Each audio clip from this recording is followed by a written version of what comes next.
welcome back to Lightning's Perspective. It is your host, Lightning K, and today I am back with another podcast episode. Today I'm actually getting ready for practice, but I'm about to leave in about like 15-20 minutes, hence the practice close, okay? Anyways, so today's podcast episode is going to be about why you should keep posting even though no one's watching. I seen somebody make this video on my YouTube recommendations, and I was like, I should make this video. Very relatable to me, because when I was beginning my podcast, I was like, what's even the point of like continuing to post if nobody's watching? No one cares. No one wants to watch me. Why am I posting still?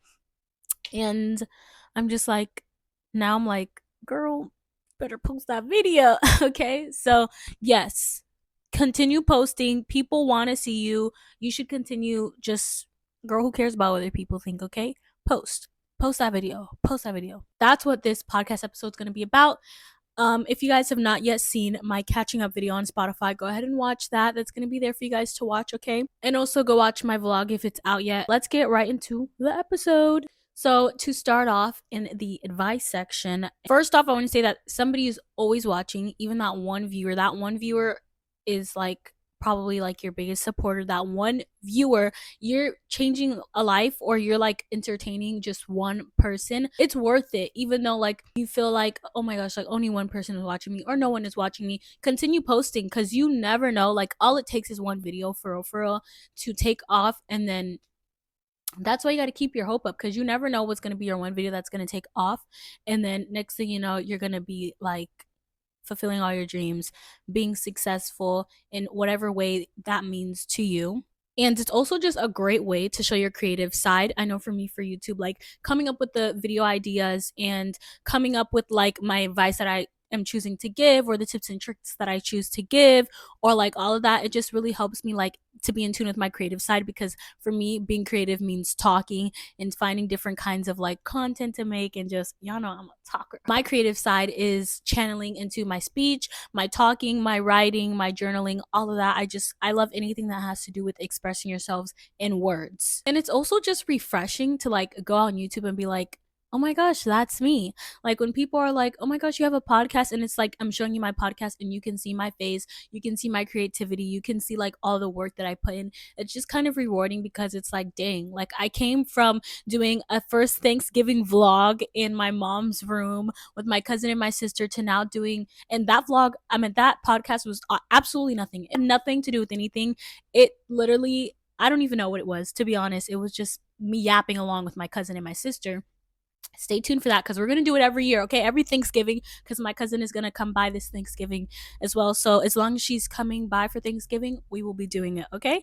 And if she's not going to come by, then we're going to try to do it ahead of time so that we can just have that tradition, because I made my first podcast video on Thanksgiving. So that's just kind of like an accomplishment, even though Thanksgiving's not on the same day every year. And also, not to mention that it's really good for your resume to just be like, hey, I have a YouTube channel. I make videos about self-help, or I make videos about whatever I see that's important to me, or whatever it is that you just feel like you could say proudly that this is what I do and this is why I do it. This is why I hate using sunlight for videos, because the sun does whatever it wants to do, but whatever. But yeah, it's great for your resume, especially if you're proud of what you do. For me, I'm super, super proud of my podcast, and I'm super proud of what I do. So it's really rewarding and accomplishing to not only see what I'm doing, for other people to see what I'm doing and them to be like, dang, like, girl, you're doing it. And it's like, yeah, I know I'm doing it, period. And not to mention, it gives you something to lock into. If you're not a sports player, if you're not an athlete, I don't know if you're familiar with the term lock in. I feel like everyone knows that, but like you could know it but not know it, if you know what I'm saying. Like you could be like, okay, like I know what locking in means, but do you know what it feels like to be locked in? No, you don't. If you don't play a sport, I feel like even if you go to school, that could like be a sense of locking in. But I'm saying like something to actually, like something that's your passion minus something that you just have to do, because you have to go to school, you have to do this, you have to do that. But like if you're locking in with like a sport or a hobby or something like that, to where you can choose to do it, you don't have to do it, and you're choosing to do it, it's just a lot more like, so I have basketball to lock into and my podcast, so it's like a double focus kind of thing.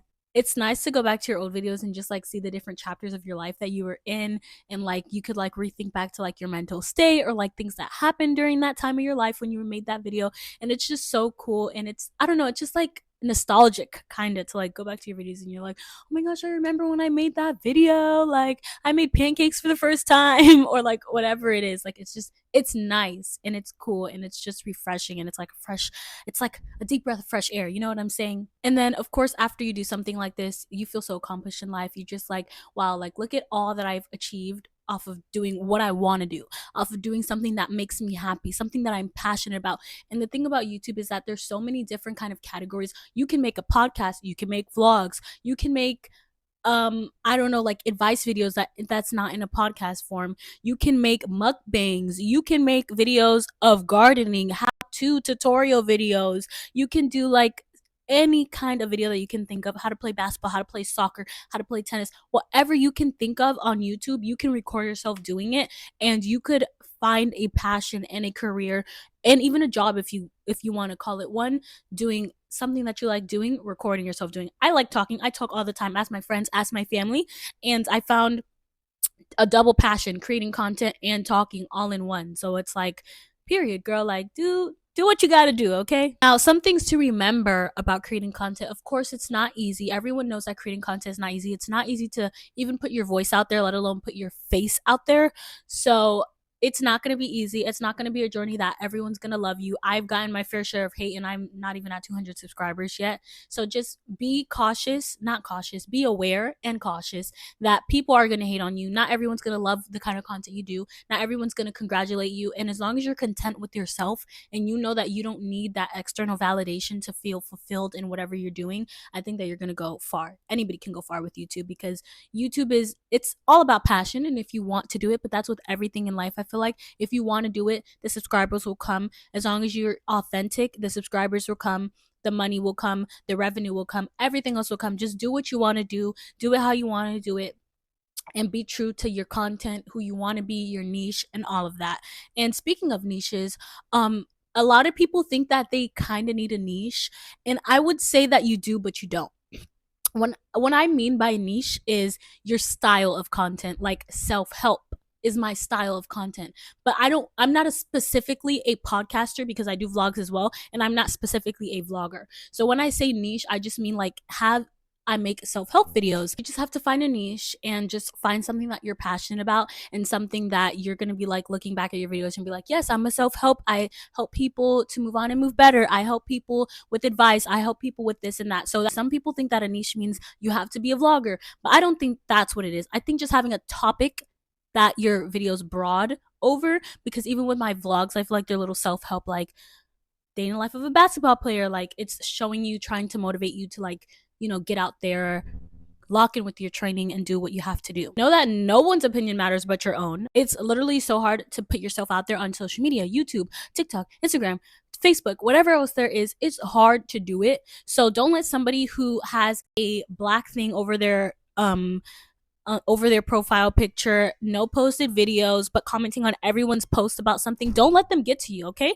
Because they can't even post on a private account.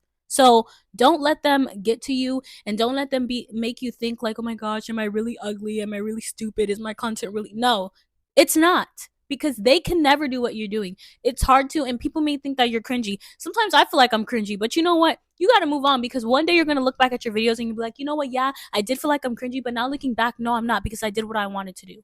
And no one can say nothing to you if you feel like you're doing a good job at what you're doing. And just know that you're getting 1% better every day. Since I first started my podcast to now, my videos have gotten significantly better. I feel like significantly less cringier, and just my topics are more, I feel like they make more sense and they're more relatable. People actually need to talk about them and hear about them, and they need advice on them versus just James Clear videos about his book, which I mean, I don't think that they were bad videos. I just feel like my content now is a lot better quality than what it used to be. So my journey since I started, I'm about to hit a year since doing my podcast, which is like such a big accomplishment.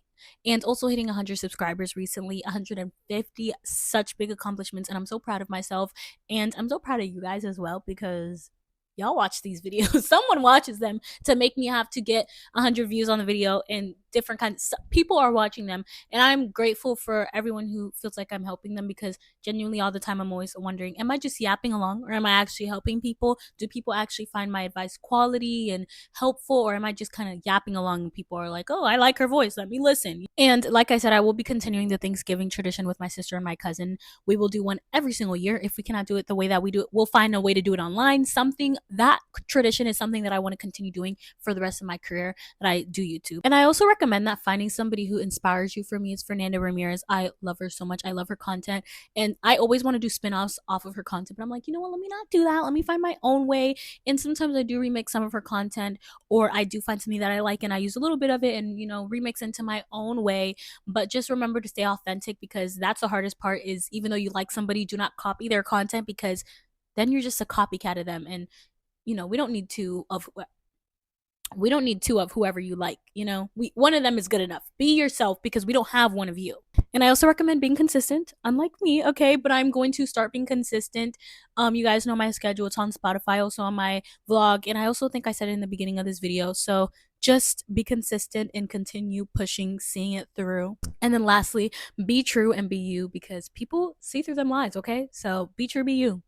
All right, and that is going to be it for this video. I hope you guys enjoyed it. If you did, do not forget to like, comment, share, and subscribe. Go follow me on Spotify, subscribe on YouTube, and I will see you guys in the next video. Peace.